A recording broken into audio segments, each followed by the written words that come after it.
Hello, students. This week, we're giving you some principles and tools that we think will be useful to you as you carry out your data analysis. So I'm going to talk to you about critical pedagogy and the quantitative temptation. So I want to start by saying something about the roots of critical pedagogy. And I don't mean the history. You can look that up if you like.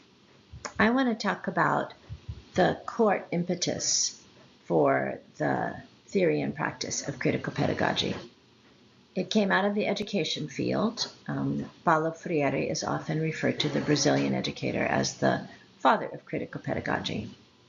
And it began as a critique of traditional educational systems, which of course includes research based on their impact. That Dr. Freire noticed that there were convenient interpretations of the truth that supported unjust social limitations, and that these were accompanied by pedagogical practices which discourage critical thinking about these truths. So let me give you an example. There is a sordid history of sex difference research going back to the 19th century, where the earliest brain scientists talked about the missing 5 ounces, that women's brains apparently have 5 ounces less than men's brains. In 1895, in reference to this, Gustave Le Bon said that women represent the most inferior forms of human evolution. So this research was very convenient for men who wanted to reserve the slots in the university for men and not share those slots with women. When women began to become neuroscientists sometime later, women began to ask my experience of myself is that I'm every bit as capable and smart as the men that I'm working with in the field of neuroscience. And so therefore, we have to go back and look at these studies. We have to see how they were designed. We have to see if they missed certain data. We have to see if they didn't interpret that data accurately. We have to relook at this whole field. And of course, the answers that they are coming up with currently are really complicated. A lot of data that I think no one is quite sure yet how to interpret, but not the kind of simplistic, but data that does not lend itself to the kind of simplistic interpretations that were given early on, which were, again, very convenient. So, what are the implications of critical pedagogy for research? The first one is what Paulo Freire, Dr. Freire, calls a hermeneutic of suspicion. That you have to look at all your assumptions with a degree of suspicion. You have to not accept them uncritically. So you have to ask about anything you're researching. You have to ask, what assumptions am I bringing? And of course, we have a section of your dissertation that refers to that. But when you want to go deep with it, it's hard work. You have to be really intentional about it. So we've been talking about theoretical frameworks, right? You've studied a theory, and then you're figuring out whether that theory fits in terms of what you're finding in your research. But I want to suggest that there are unconscious theoretical frameworks that we also carry that also need to be subject to that same sort of back and forth. Like, how are these frameworks speaking to what I'm seeing? And maybe how should they be speaking to what I'm seeing or not? So we have to ask, what are our unconscious theoretical frameworks? Where do they come from? And how are they convenient? To whom are they convenient? How have they been used? And as a result of their convenience, what data might these assumptions ignore? So I'm going to give you a couple examples. Hofstede is a researcher that is uncritically accepted by people throughout the social sciences. He did a 35-year longitudinal research project of IBM workers around the world to try to understand and code social differences, cultural differences between IBM workers. And he came up with a set of scales which are used by people who've never even heard the name Hofstede, right? They've become such a foundational part of the lexicon of social science research. So part of what Hofstede, one scale he came up with, was high power distance and low power distance. That higher power distance is more hierarchical, lower power distance is more democratic. And he concluded that people in the global west and north, in the US, in Canada, in England, in Northwest Europe, had much lower power distance than people in the global south, who had much stronger hierarchies.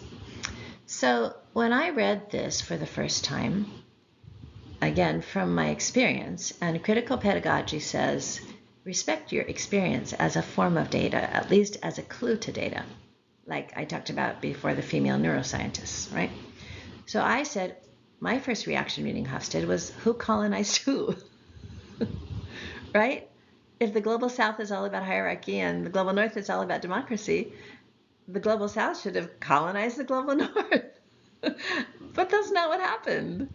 So it takes another look at the data, like what data is Hofstede missing? And then, of course, what you also notice if you ask the question about convenience is that when Hofstede was doing his work, there was a really intense dialogue between Global South and Global North leaders around power sharing. And some of the subtext of that dialogue is whether democracy would make sense in the Global South, which, of course, to say that that democracy doesn't make sense in the Global South provided a very useful rationale for countries like the United States supporting dictators in the Global South instead of democratic movements, because these people are not capable of democracy anyhow. It's not their culture. So you can see, and then if you see how it's being used, then you can say, if it's that convenient to people in power, maybe there's data that's missing that we need to look at. Maybe we need to see from underneath. That's the subversiveness of the gospel. It always says, what do you see from underneath? What do you see that you miss otherwise? Would the Magnificat, would Mary's song have been written by somebody who was born in a palace? Maybe not. So, it's our perceptions come to some extent, are affected certainly by our social context. Abraham Maslow, another one. Abraham Maslow, again, this is a foundational part of the lexicon of the social scientists. And you can see the little diagram there that Abraham Maslow came up with what's called the hierarchy of needs.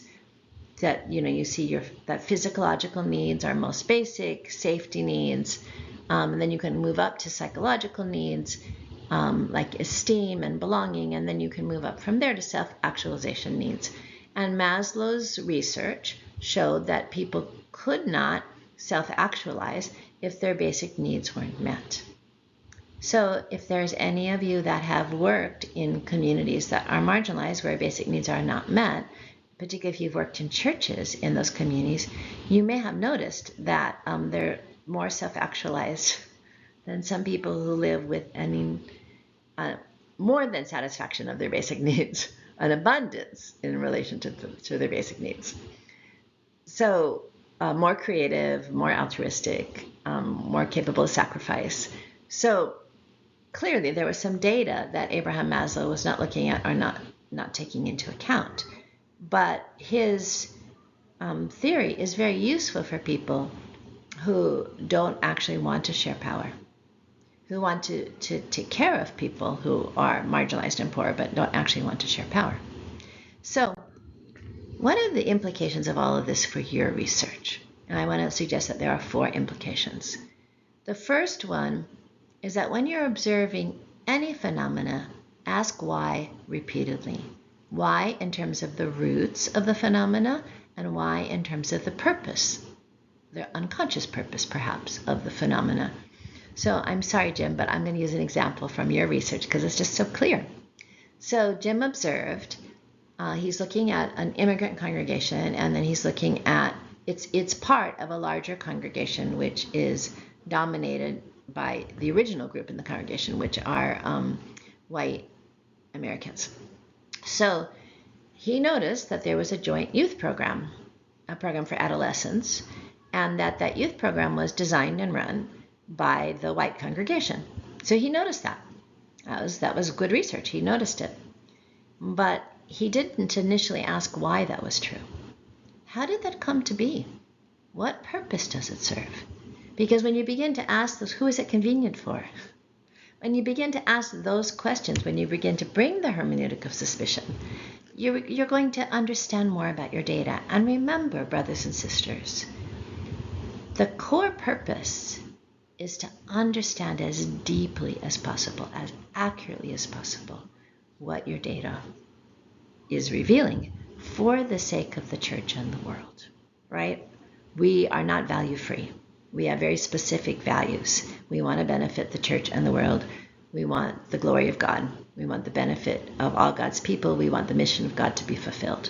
So us getting to the truth is a sacred task. So we want to get to the truth as deeply as possible, which means understanding when we observe a phenomena that we may have to utilize a hermeneutic of suspicion to get at all aspects of that phenomena. Because as human sinners, we have some blinders.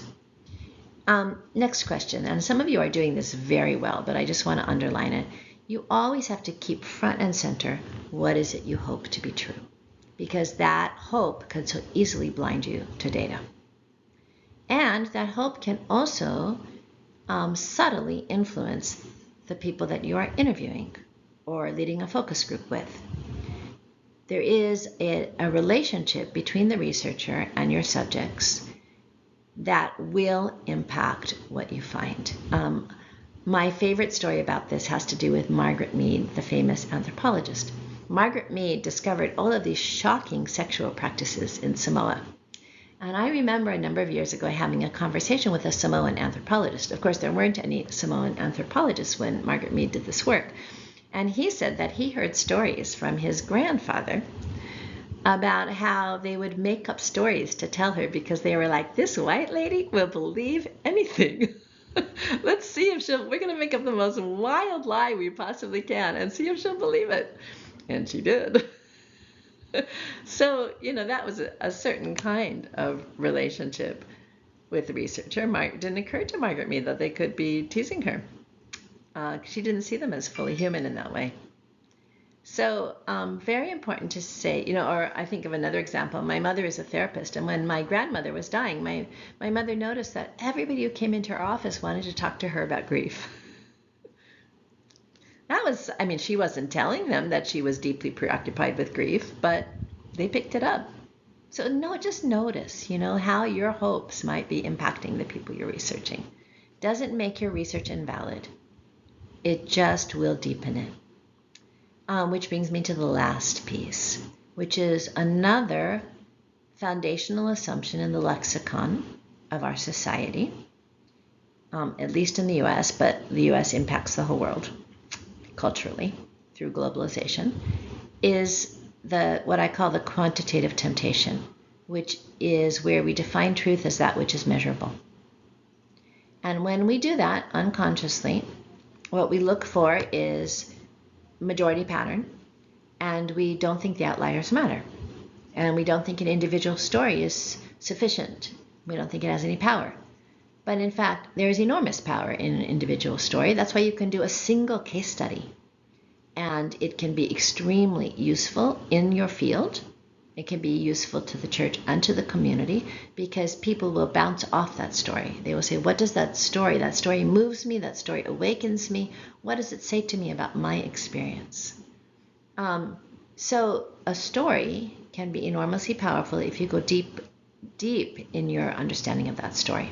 It becomes Elie Wiesel, the great Holocaust survivor and author, says the more particular we are, the more universal we are. And so recognize that can be true, that it's not only what's measurable, that the power of an individual story can be enormously important, and also the gift of data that doesn't fit, because that's what sends us back to the drawing board to say, where am I making conclusions too quickly? So I can imagine that this could be disconcerting. I hope that it's disconcerting in a way that is useful, because that's my purpose. So if you have any questions about any of this that you want to talk to me about, please let me know. Thank you.